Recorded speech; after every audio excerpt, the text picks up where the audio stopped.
42వ కీర్తన 5వ వచనం ప్రకారముగా మనము ప్రభువును ఆరాధన చేయడం కొరకు 42వ కీర్తన 5వ వచనం ఇక్కడ ఆయనే నా రక్షణకర్త అని చెప్పబోదు. ఆయనే నా రక్షణకర్త. ఇది ప్రభువును ఈ దినం ఆరాధించే ఆరాధనా తలం. ఆయన మనకు రక్షణకర్త, లేక ఆయన నాకు రక్షణకర్త, ఆయన నీకు రక్షణకర్త. దేవుడు అంటే ఆయన సృష్టికర్త అని రాయబడింది వాక్యంలో. దేవుడు సృష్టికర్త అని మనము ఆరాధన చేస్తాం ఎప్పుడైనా. అది మనం చూస్తే ఆదికాండము 14వ అధ్యాయము 19వ వచనంలో, ఆదికాండము 14వ అధ్యాయము 19వ వచనంలో ఆయన మనకు సృష్టికర్తగా ఉన్నాడు. తర్వాత 16వ కీర్తన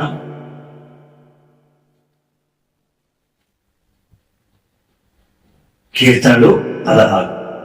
మరి ఆ మాట పేరు ఆదికాండం 14లో చూశారా? ఎన్నో వచనం 19. ఇప్పుడు కీర్తనలు 16:7 ఇది ఆలోచనకర్త అని మనము ఆరాధన చేస్తాం. ఆరాధన చేసినప్పుడైతే అంటే ఆయన సృష్టికర్త, ఆయన సృష్టిని గురించే గాని, ఆయన సృష్టికర్త అయినటువంటి దేవుని గురించే గాని మనకు ఆలోచన ఇచ్చిన ఆలోచనకర్త. అలా ఆలోచన చేసినప్పుడు ఏం జరిగింది? ఆయన సృష్టికర్త ఏంటి కూడా మరి మనలను రక్షించడానికి రక్షణకర్తగా ఈ లోకానికి యేసుక్రీస్తు వారిని పంపించాడు. ఆయన సృష్టికర్త కాబట్టి సమస్త సృష్టిని కలగజేశాడు, మనందరినీ కూడా సృష్టించాడు. ఇప్పుడు ఆయన ఆలోచనకర్తగా మనకు ఆలోచన ఇచ్చాడు, దేవుని గురించినటువంటి ఆలోచన ఇచ్చాడు. ఇప్పుడు ఆయన రక్షణకర్తగా ఉన్నాడు. ఆయన నా రక్షణకర్త అని చెప్పడమే ఆరాధన. నా సృష్టికర్త అయినటువంటి దేవుడు, నా ఆలోచనకర్త అయినటువంటి దేవుడు నా రక్షణకర్త. ఆ రక్షణకర్తగా ఉండడానికి ఈ లోకమునకు యేసుక్రీస్తు వారు వచ్చారు. ఆయన ఎలా వచ్చాడంటే రక్షణకర్తగా వచ్చాడు. రక్షణకర్త అంటే ఏం చేయాలి? మనల్ని రక్షించాలి. ఆ సృష్టికర్త అంటే ఏం చేయాలి? సృష్టించాలి. ఆలోచనకర్త అంటే ఏం చేయాలి? ఆలోచన ఇవ్వాలి. ఇప్పుడు ఆయన రక్షణకర్తగా మనం చూస్తాం. అంతకుముందు ఆలోచనకర్త అని ఒక దినాన్ని ఆరాధన చేసాము. ఇప్పుడు రక్షణకర్తగా మనం చూద్దాం. ఈ కౌరవ కుమారులు ఆ రక్షణకర్త గురించి ఎందుకు ఆ మాట చెప్తున్నారంటే చూడండి, 3వ వచనం 42వ కీర్తన 3వ వచనంలో, మే దేవుడు ఏమాయనని నా చుట్టూ ఉన్నటువంటి వాళ్ళు ఏమంటున్నారంట? నీ దేవుడు ఏమయ్యాడు? నీకు ఈ పరిస్థితులు ఎందుకు వచ్చాయి? లేక నీవు నీ చుట్టూ ఉన్న పరిస్థితులు ఎందుకు? మన కౌరవ కుమారులను వారి చుట్టూ ఉన్నటువంటి వారు అడుగుతున్నారు, నీ దేవుడు ఏమయ్యాడు? నీ దేవుడు ఉంటే ఎందుకు ఇలా జరుగుతుంది? నీ దేవుడు ఉంటే నీ జీవితంలో ఎందుకు ఈ పరిస్థితులు అని అడుగుతుంటే ఆయన ప్రాణము లోపల కుంగిపోతుంది. వాళ్ళ ప్రాణం ఏమవుతుందో వాళ్ళు అడిగినప్పుడు చెప్పండి.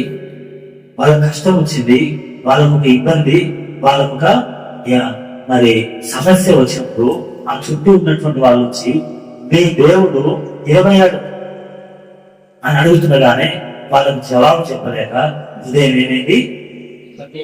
చెప్పండి, కృంగిపోతుంది. నా ప్రాణము కృంగిపోతుంది. నా దేవుడు ఏమైందని అడిగాలి అని అలా చెప్పుకుంటూ, నా దేవుడు నాకు ఏమి చేసినా, ఎంత కష్టపెట్టినా ఆయన ఎవరంటే నాకు రక్షణకర్త. అందుకని ఇంకనూ నేనేం చేస్తాను?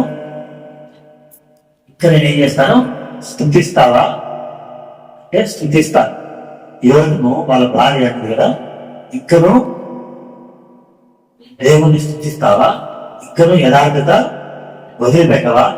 ఇక్కను దేవుణ్ణి దూషించవా అని అంటుంది. ఎవరు? యోబు భార్య. 2వ అధ్యాయము, యోబు గ్రంథము 2వ అధ్యాయం 9వ వచనం. యోబు గ్రంథము 2వ అధ్యాయము 9వ వచనం. 422వ పేజీ, పాత నిబంధనలో 422. ఇక్కడ యోబు భార్య పలికినటువంటి మాట ఏంటంటే, ఎన్ని పరిస్థితులు వచ్చినా కూడా, ఎంత కష్టం వచ్చినా నేను ఇంకా యథార్థతను వదలవా, దేవుణ్ణి దూషించవా అంటే ఆయన యోబు అనే మాట ఏంటంటే, నేను దేవుణ్ణి ఎప్పుడు కూడా దూషించాను. ఎందుకు? నువ్వు ఇంకనూ అట్లే ఉంటావా అంటే, అవును, నేను ఇంకనూ దేవుణ్ణి స్తుతిస్తూనే ఉంటాను. నేను ఇంకా దేవుణ్ణి స్తుతిస్తూనే ఉంటాను. అది 42వ కీర్తన 5వ వచనంలో వాళ్ళు చెప్తున్నారు. ఒకవేళ ఇతరులు వచ్చి మనల్ని ప్రశ్నించిన, ఒకవేళ మరి దేవుడే అనుమతించిన, యోబుకు వచ్చిన కష్టాలకు మరి ఎవరు అనుమతించారు? దేవుడే ఆ కష్టాలను అనుమతించి, అయినా నా దేవుడు నా రక్షణకర్త. యెహోవా ఇచ్చెను అంటే ఆయన పిల్లలు ఎత్తున్నారు. నరకానికి కాదు వెళ్ళింది, నా పిల్లలు ఎక్కడికి వెళ్ళారు? ఆ దేవుని దగ్గరికి వెళ్ళారు, ఇచ్చిన దేవుని దగ్గర. ఎందుకంటే మరి మన్నైనది వెంకటి వలనే మరలా భూమికి చేరును, ఆత్మ దాన్ని దయచేసిన దేవుని యొక్క. ఇది మన చుట్టుపక్కల వాళ్ళు అంటారు, ఏమని? నీ దేవుడు ఏమైండు అనంటే, నా దేవుడు ఏం కాలేదు, నాకు రక్షణకర్త అయ్యాడు. ఏమయ్యాడు? నాకు రక్షణకర్త అయ్యాడు. ఎన్ని పరిస్థితులు వచ్చినా, ఒకవేళ నాకే మరణం వచ్చినా అని అర్థం. ఇంకను అంటే ఇంకా నేనేం చేస్తా? దేవుణ్ణి స్తుతిస్తాను. ఎప్పటి వరకు? నా మరణం వరకు. ఎందుకంటే మరణించిన తర్వాత దేవుని దగ్గరికి వెళ్తే ఆ దేవుని దగ్గర నిత్యం ఏముంటుంది? అక్కడ నిత్యము స్తుతి ఉంటుంది, అక్కడ ఆరాధన ఉంటుంది. కాబట్టి నేను అక్కడికి వెళ్ళేంత వరకు ఆరాధన చేస్తాను, లేక అక్కడికి వెళ్ళినప్పుడు కూడా నేను ఆరాధన చేస్తాను. ఇది ఆ కౌరవ వాళ్ళ హృదయంలో. ఎందుకంటే ఎన్నో పరిస్థితులు ఆయనకు వచ్చాయి. ఇంకా 42వ కీర్తన 11వ వచనం అదే పాఠం మరలా రాస్తున్నాను చూడండి. 42వ కీర్తన. నామప్రాణమై నీవేళ తూగి ఉన్నావు, నాలో నీవేళ తొందరపడుచున్నావు. ఆయనే నా రక్షణకర్త, నా దేవుడు, ఇంకను నేను ఆయనను స్తుతిస్తాను, స్తుతించదను. ఇక్కడే ఏముంచింది పరిస్థితి? 10వ వచనం. నీ దేవుడు ఏమాయని చుట్టుపక్కల వాళ్ళే కాదు, శత్రువులు కూడా అడుగుతున్నారట. శత్రువులు, నీ దేవుడు ఏమయ్యాడు? నువ్వు ఆ దేవుడిని నమ్ముతున్నావు కదా, నువ్వు ఆ దేవుడిని నమ్ముతున్నావు కదా, నువ్వు ఆ దేవుని దగ్గరికి వస్తున్నావు కదా, నువ్వు ఆ దేవునికి ఆరాధన చేస్తున్నావు కదా, నువ్వు ఆ దేవునికి ప్రార్థన చేస్తున్నావు కదా, నువ్వు ఆ దేవునికి హృదయాన్ని ఇచ్చావు కదా, ఆ దేవునికి కాంతులు సమర్పిస్తున్నావు కదా, నిష్ఠగా బతుకుతున్నావు కదా, ఆ దేవుని కొరకు నువ్వు జీవిస్తున్నావు కదా. ఎన్ని ఉండగా, లోకములో చుట్టూ ఎన్నో ఉండగా ఆ దేవుని దగ్గరికి పోతున్నావు కదా అని శత్రువులు, మరి ఆ దేవుని దగ్గరికి పోతే నీకు జరిగింది ఏంటి? చెప్పండి. ఇక్కడున్న వాళ్ళు ఒకవేళ నేను అన్ని విషయాల్లో తృప్తిగా ఉన్నాను, నాకు ఏ ఇబ్బంది లేదు, ప్రశాంతంగా ఉన్నాను అని అనగలిగిన వాళ్ళు ఉన్నారు ఎంతవరకంటే, ఒకవేళ ఒకరిద్దరు అనొచ్చేమో, కానీ వాళ్ళు ఒకప్పుడు కష్టం అనుభవిస్తారు. ఒక ఇప్పుడు ప్రశాంతంగా ఉన్నా, తర్వాత మరలా కష్టం రావాల్సిందే కదా. చీకటి తర్వాత వెలుగు, రాత్రి తర్వాత చీకటి అంటే రాత్రి తర్వాత చీకటి, రాత్రి తర్వాత పగలు. కాబట్టి పగలు రాత్రి, లేకపోతే ఇదొక 12 గంటలు, అదొక 12 గంటలు, ఇదొక 12 గంటలు, అదొక 12 గంటలు అన్నట్లు మనకు ఒకవేళ చీకటిలాగా అనిపించవచ్చు. ఆ భక్తులైనటువంటి వాళ్ళ హృదయాల్లో అలా ఉంది. నా దేవుడు నాకు రక్షణకర్త. నాకు ఏ పరిస్థితి వచ్చినా కూడా, ఇప్పుడు నాకు అన్ని బాగున్నా ఆయన నాకు రక్షణకర్తనే. ఇప్పుడు నాకు అన్ని కష్టంగా, ప్రతికూలంగా, ఇబ్బందిగా ఉన్నా ఆయన నాకు రక్షణకర్త. నాకు రక్షణ ఇవ్వడానికి ఆయన తన కుమారుడైన క్రీస్తుని లోకానికి పంపించాడు. లేక ఆ కుమారుడైన క్రీస్తు ఈ లోకానికి నాకు రక్షణకర్తగా వచ్చాడు. ఏ పరిస్థితులు ఉన్నా నేను ఆ దేవుణ్ణి ఎలా స్తుతిస్తాను? ఇలా ఇంకను అంటే గతంలో స్తుతించాను, ఇప్పుడు కూడా స్తుతిస్తాను, భవిష్యత్తులో కూడా స్తుతిస్తాను. ఇంకను అంటే అర్థం, గతంలో స్తుతించాను, ఇంకా అంటే ఇన్ని జరిగినాక కూడా నీకు ఇంకా బుద్ధి రాలేదా? ఇంకను బుద్ధి రాలేదంటే అంటారు, ఇన్ని జరిగినాక కూడా ఇంకను దేవుణ్ణి వదిలిపెట్టవా అని యోగుని అంటుంటే, ఇంత జరిగినాక కూడా నా దేవుణ్ణి ఏం చేస్తాను? స్తుతిస్తాను. ఇది రక్షణకర్త యొక్క విలువ. రక్షణకర్తను ఎరిగినటువంటి వాళ్ళు అది చేయగలరు. ఏమి జరిగినా నేను నా దేవుడిని, ఎందుకంటే ఆయన నా రక్షణకర్త. రక్షణకర్త అంటే సాధారణంగా భూమిని తయారు చేసి కలుగునుగా కంటే కలగలేదు, రక్షణ కలుగునుగా కంటే కలగలేదు. లేక చెట్లు కలుగునుగా కంటే కలిగినాయి, రక్షణ అలా కలగలేదు. ఆకాశం కలుగునుగా కంటే కలిగింది, సముద్రం కలుగునుగా కంటే కలిగింది, అని రక్షణ అలా కలగలేదు. రక్షణ అనేది అలా కలగలేదు. ఎలాగంటే ఆయన స్వయంగా ఈ భూమి మీదకి తగ్గించుకుని మానవునిగా వచ్చాడు. ఎవరి కొరకు? ఎవరి కొరకు? ఇక్కడ ఎవరి కొరకు? నా కొరకు. చెప్పండి, ఎవరి కొరకు? నా కొరకు ఆయన స్వయంగా వచ్చాడు. ఇలా ఒక కన్యక గర్భంలో వచ్చాడు. ఆయన ఒక పేదవాని కుటుంబంలో జన్మించాడు. ఆయన జీవించినప్పుడు ఆయనకు సరైన భోజనం లేదు, సరైన మరి నీళ్లు ఇచ్చేవాళ్ళు లేరు, తర్వాత ఆయనను చేరదీసిన వాళ్ళు లేరు. కనీసము ఆయన పడుకోవడానికి వచ్చినప్పుడు మరి కనీసం ఆ స్థలం కూడా లేదు, పశువుల తొట్టిలో ఉండాల్సి వచ్చింది. రక్షణకర్త ఆయన ఎవరు? రక్షణకర్తగా వచ్చాడు. కాబట్టి ముందు ఆయన జన్మించినప్పటి నుండి ఆయన శిలువ మీద తన ప్రాణం పెట్టేంత వరకు కూడా ఎన్ని శ్రమలు అనుభవించాడు, ఎన్ని శ్రమలు అనుభవించాడు, ఎన్ని నిద్రలు అనుభవించాడు, ఎంతగా దూషించబడ్డాడు, ద్వేషించబడ్డాడు. ఆయనను మరి ఆ శిలువ మీద అప్పగించేటప్పుడు, తీర్పు తీర్చేటప్పుడు ఆయన రక్షకుడు కదా, ఏమంటున్నారు? ఆ శిలువ మీద ఆయన మేము అప్పగిస్తాము, ఆయన ఏం చేస్తాడు? తను తాను రక్షించుకుంటాడు. ఎందుకంటే ఆయన వారు రక్షణకర్త కదా. ఆయన నిన్ను రక్షించుకొని మమ్మల్ని కూడా ఆయన ఎవరన్నా శిలువ మీద ఉన్న దొంగలు తర్వాత ఒక దొంగ అన్నాడు. అలా నేను రక్షించుకో, మమ్మల్ని కూడా రక్షించుకో. అలా నువ్వు రక్షణకర్త అయితే అని దూషించబడ్డాడు, ద్వేషించబడ్డాడు. ఆయన రక్తమంతా కార్చాడు, ఆయన శ్రమలు అనుభవించాడు, గాయాలు పొందాడు, వేగులతో పట్టుబడ్డాడు. ఎందుకంటే ఆయన సృష్టికర్త, ఆయన ఆలోచనకర్త, ఆయన ఎవరు? రక్షణకర్త. ఆయన మనకు రక్షణకర్తగా ఉండి ఆ శ్రమ అనుభవించినందుకు నేను ఇంకా ఏం చేస్తున్నా? దేవుణ్ణి స్తుతిస్తాయమని ఆయన నా రక్షణకర్త. మరి నీ దేవుడు ఏమయ్యాడు అంటే ఏమయ్యాడని చెప్తున్న వాళ్ళు ఏమంటున్నారు? నీ దేవుడు ఏమైందంటే ఏమంటున్నారు? నా ప్రాణమా నువ్వెందుకు పుట్టుతున్నావు, నాలో నీవేలా మొదలు పట్టుచున్నావు, దేవుని యందు నిరీక్షణ ఉన్నావు.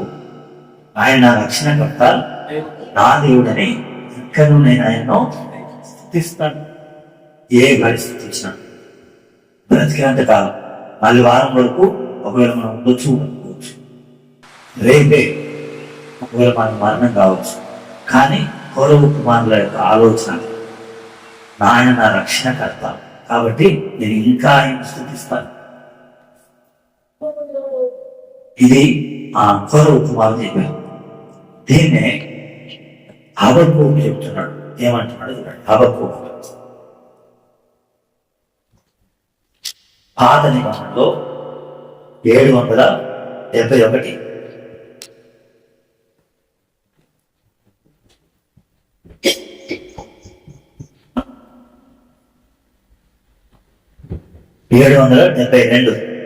772 పేరు 3వ అధ్యాయము 18వ వచనం ఉందా? 3వ అధ్యాయము 18వ వచనం ఉన్నదా? ఉంటే విగ్రహం నేను యెహోవా యందు ఆనందించెదను, నా రక్షణకర్త అయిన నా దేవుని యందు నేను సంతోషిస్తాను. ఎందుకు? ఎలా ఉన్నాయి ఆయన పరిస్థితులు? ఎలా ఉన్నాయి? సరే, కౌరవ కుమారులకైతే ఎలా ఉన్నాయంటే కౌరవ సంబంధులు అందరూ కూడా మరణించగా కౌరవ కుమారులు మాత్రమే బ్రతికి ఉన్నారు. అది సంఖ్యాకాండము 26వ అధ్యాయము. అది చూసిన తర్వాత మళ్ళీ ఇక్కడికి వద్దాం. ఇది ఇక్కడ ఉంచండి. హబక్కూకు గ్రంథము మళ్ళీ వదిలిపెట్టకండి. సంఖ్యాకాండము 26వ అధ్యాయము 10వ వచనం 11వ వచనం. పాత నిబంధనలో 134వ పేజీ 134. ఆ సమూహపు వారు మృతి పొందినప్పుడు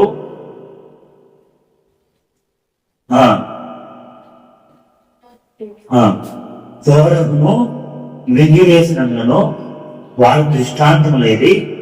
అయితే కౌరవ కుమారులు దేవుడిని బ్రతికించాడు. అందుకనే కౌరవ మరణించాడు. లేక మరి చుట్టూ ఉన్నటువంటి 250 మంది మరణించారు, నన్ను బ్రతికించండి. అందుకని నా రక్షణకర్త నాకు ఇచ్చిన ఆయుష్ బట్టి నేను ఆయనను స్తుతిస్తాను. ఎందుకంటే ఆయన నా రక్షణకర్త. ఎలా రక్షణకర్త అయ్యాడనేది తర్వాత వస్తుంది. ఇప్పుడు హబక్కూకు గ్రంథంలో ఇప్పుడు కౌరవ కుమారులు ఏమంటున్నారు? మరి కౌరవ మరణించిన, చుట్టూ ఉన్న 250 మంది మరణించిన, దేవుడు నాకు ఇచ్చిన ఆయుష్ని బట్టి నాకు దేవుడు ఏం చేశాడని కాదు. ఆ దుఃఖంలో ఆయన చుట్టూ ఉన్నటువంటి వాళ్ళందరూ కూడా మరణించారు. మరి ఆ దుఃఖంలో నా దేవుడు నా రక్షణకర్త అని ఆరాధిస్తున్నా అని. చిన్నపిల్లలు మరి బయట వెళ్ళారు, చూడండి ఒకసారి. చిన్నపిల్లలు బయటకు వెళ్ళారు, ఒకసారి చూడండి. కుక్కలు ఉంటాయి, అట్లా వస్తాయి, ఒకసారి చూసుకోండి. అయితే మరి హబక్కూకు గ్రంథం 3వ అధ్యాయము 18వ వచనం. హబక్కూకు 3:18. నేను యెహోవా యందు ఆనందించెదను.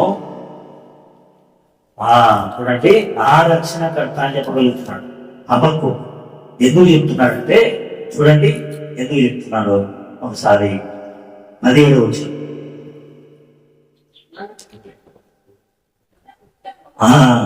ఒక్కొక్కరు ఒక్కొక్కటి చదివి బాగుంటుంది. అంజూరపు చెట్టు ఏం చేయలేదట, పూతకు రాలేదు. ఇంకొకరు ద్రాక్ష చెట్లు ఫలించలేదు. ఒలివ చెట్లు కాపు లేదు.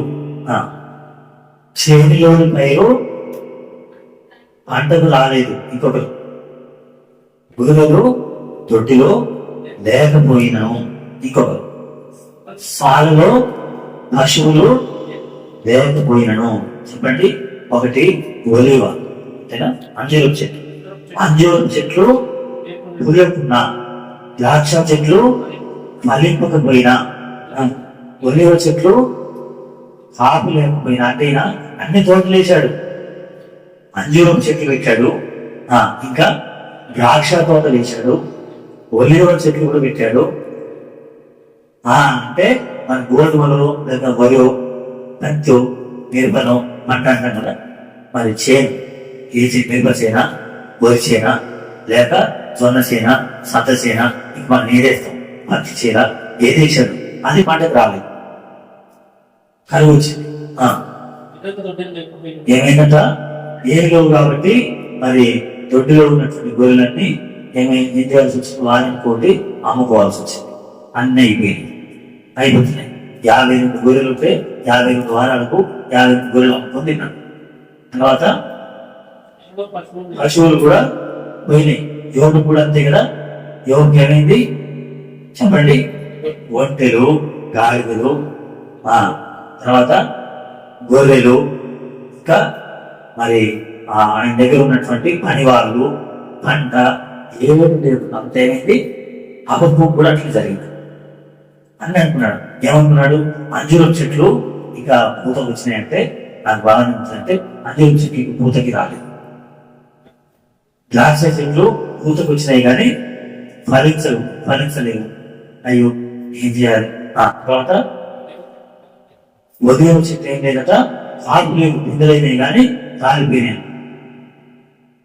ఇంకా చేనులో ఉన్న పైరు ఒట్టిగా ఇంత ఎత్తు ఎదిగింది అంటారు కదా, ఇంత ఎత్తుగా ఎదిగిన మనిషికి కూడా అంటారు కదా, అట్లా ఎదిగింది కానీ ఏ మాత్రం చేతికి ధాన్యం రాలేదు అంటారు.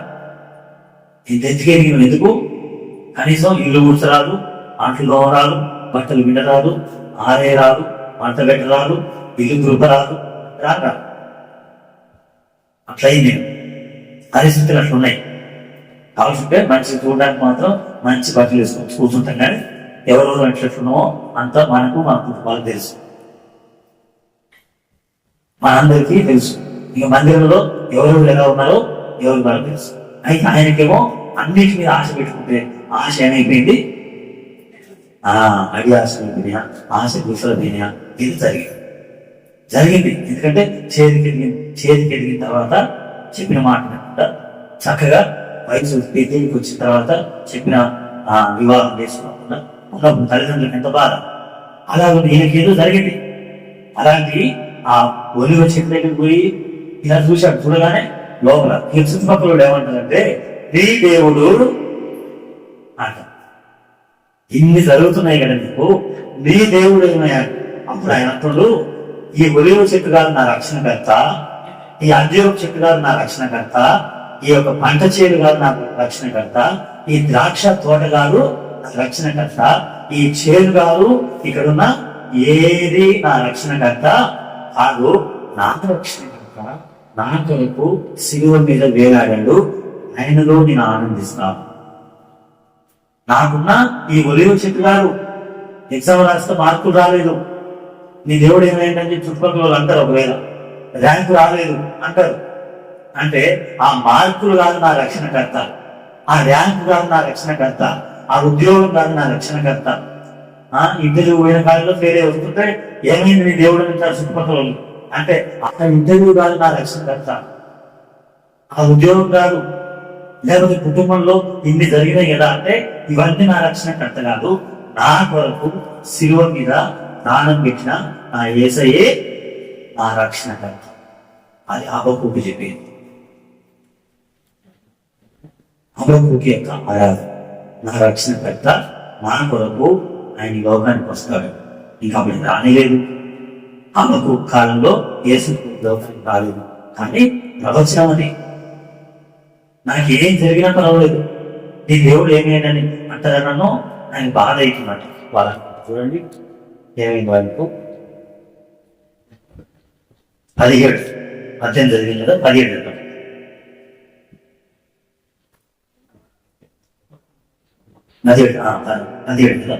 17 నేను వినగా జనన మీదకి వచ్చేవారు సమీపించే వరకు నేను ఊరుకొని శ్రమదినం కొరకు కనిపెట్టవలసి ఉన్నది, నా అంతరంగమైంది కలవరపడుతున్నది, మా శబ్దములకు నా పెదవులు వాళ్ళు అంటున్న మాటలకు ఈయన పెదవులు తట్టుకోలేక అంతరంగమేమో కలవరపడుతూ పెదవులు వణుకుంటూ ఒక మాట పలుకుతా, అంజూరం చెట్టు పోయకపోయినా పెదవులు వణుకుంటూ పలుకుతున్నాడు.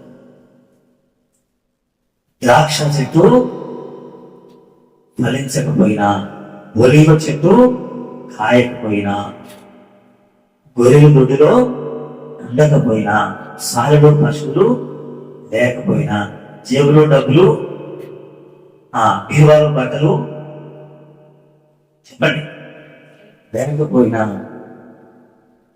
నేను అనుకున్న ఉద్యోగము, నాకు అన్ని మార్కులు, నేను చేస్తున్న పని ఇంకా పూర్తి, అది ఆధారం. ఎందుకంటే ఆయన నాకు రక్షణకర్త. అంతేగాని ఇంత చేస్తున్నా కూడా నా దేవుడు నాకేం చేశాడు, వాళ్ళు ఈ మాట అంటుంటే వాళ్ళకి నేనేం సమాధానం చెప్పలేకపోతున్నా అని ఏమైనట్టు మంది ఇక్కడికి వచ్చి లోపలను అట్లా అనుకొని ఇక్కడికి వచ్చి పాట పాడి, లేకపోతే స్తోత్రం అని, లేకపోతే హల్లెలూయా అని, లేకపోతే అందరికంటే బిగ్గరమైన ఆరాధన చేస్తానని ఎలాగో ధైర్యం మాటలు అలవాటున్నాయి కాబట్టి ఆరాధన చేస్తే అది ఆరాధన కాదు. నాకు ఏది ఉన్నా ఏది లేకపోయినా నా రక్షణకర్త నా కొరకు శిలువ మీద చేసిన ఆ బలియాగం, ఆ రక్తం ద్వారా నా పాపాన్ని కడిగిన నా ప్రభువు నాకున్నాడు. దీన్ని మీకు అర్థం అంటాడు. మీక వెనుక నాహూము ఉంటాడు, నాహూము వెనుక మీక ఉంటాడు. అంతేనా తీయలేదు. హబక్కూకు వెనుక మీక, నాహూము ఉంటాడు, నాహూము వెనుక మీక. 7వ అధ్యాయం 7వ వచనం. ఆయనను యెహోవా కొరకు నేను ఎదురు చూసేదను. ఏమంటున్నాడు? నా రక్షణ కొరకు నేను కనిపెడతాను. అయినను అంటే ఇంకను అన్నట్టు లేదు. అయినా ఇంత జరిగినా, ఇన్ని పరిస్థితులు వచ్చినా, మరి ఏం జరిగినాయి? నాకు మీకాకు ఏం జరిగినాయి చూడండి. మీకాకు జరిగింది ఎలా ఉందంటే, మొదటి చూసాం, వేసవి కాలపు పండ్లను ఏర్పడిన తర్వాతను, ద్రాక్ష పండ్లు కరిగే ఏర్పడిన తర్వాతను ఎలా ఉందో నా స్థితి. కరిగి ఏర్పడినాక ఎట్లుంటది? కోత కోసినాక మిగిలేది ఏంటిది? కోత కోసినాక మిగిలేది కరిగి.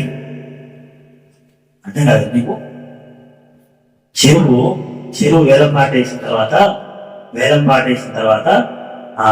అన్ని చేపలు వాళ్ళు పట్టుకొని పోతే, అన్ని పట్టుకున్న తర్వాత ఏం చేస్తారు? దాన్ని చెరువు ఊరు మీద వదిలిపెడతారు. ఎవరైనా పోయి ఏరుకోవచ్చు. అట్లా మరి అంటే కోత కోసి అవన్నీ ధాన్యం అంతా తీసుకుపోయిన తర్వాత అప్పుడు అక్కడక్కడ రాలి పడ్డాయి ఉంటాయి కదా, అది దాన్ని పరిగి కోత తర్వాత ఎలా ఉందో అంతేనా.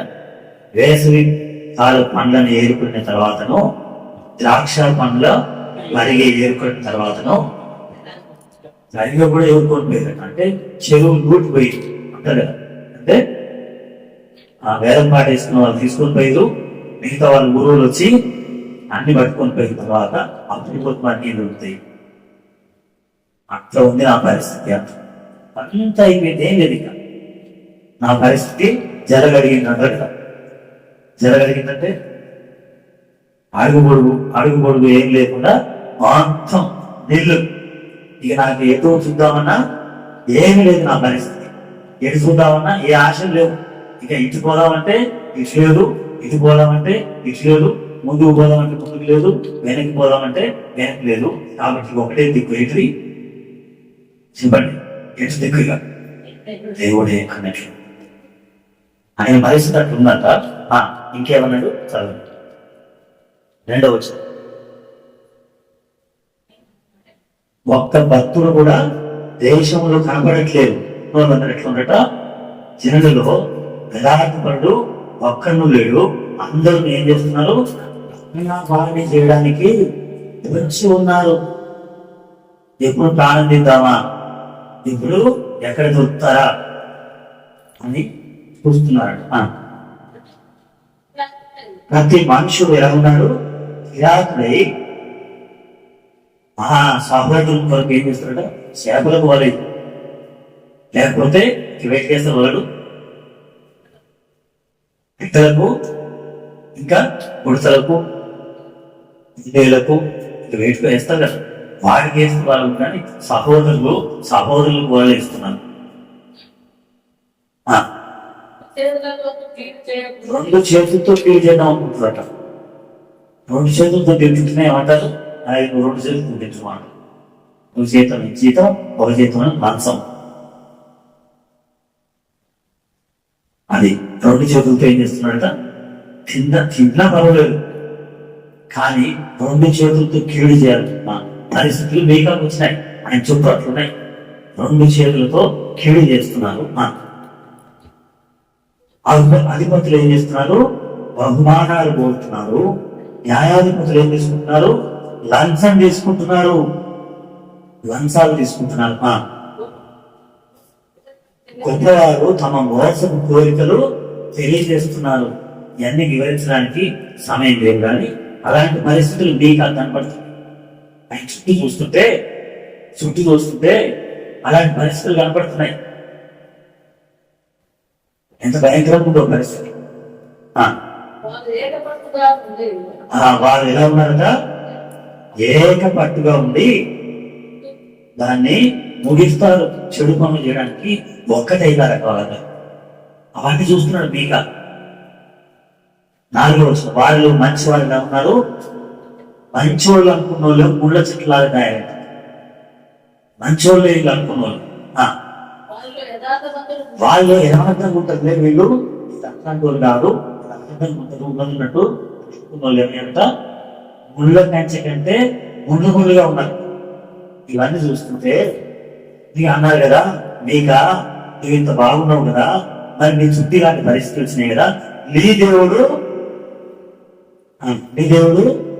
అడు మీక అంటున్నాడు, ఇన్ని పరిస్థితులున్నా నాకు ఆ ఒలీవ చెట్లు కాదు నా రక్షకుడు, ద్రాక్ష చెట్లు కాదు నా రక్షకుడు, ఆ యథార్థవంతులు అనుకున్నోడు కాదు నా రక్షకుడు, ఆ న్యాయవంతులు అనుకున్నోడు కాదు నా రక్షకుడు, ఆ అధికారులు కాదు నా రక్షకుడు, చుట్టూ కనబడుతున్న సహోదరులు కాదు నా రక్షకుడు, నా రక్షకుడు నా యేసయ్య మాత్రమే.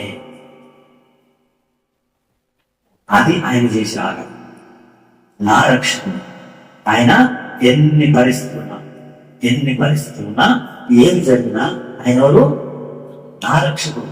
గౌరవం అడిగారు ఏంటయ్యా, ఏంటి నీ చుట్టూ ఉన్న వాళ్ళందరూ ఇట్లా గౌరవ కుమారులకు అడిగితే నీ చుట్టూ ఉన్న వాళ్ళందరూ ఇలా అయిపోతే నేను దేవుడు ఆ దేవుడే కదా ఇంత నష్టం చేసిందంటే, ఈ చుట్టూ ఉన్నోళ్ళు కాదు నా రక్షకుడు, వీరు కాదు ఆయన నా రక్షకుడు, నా రక్షకుడుగా ఈ లోకానికి వచ్చి దీని అంతటిని వడబోసి కొత్త నిబంధనలో హెబ్రీయులకు రాసిన పత్రిక 2వ అధ్యాయం, హెబ్రీ 2వ అధ్యాయం.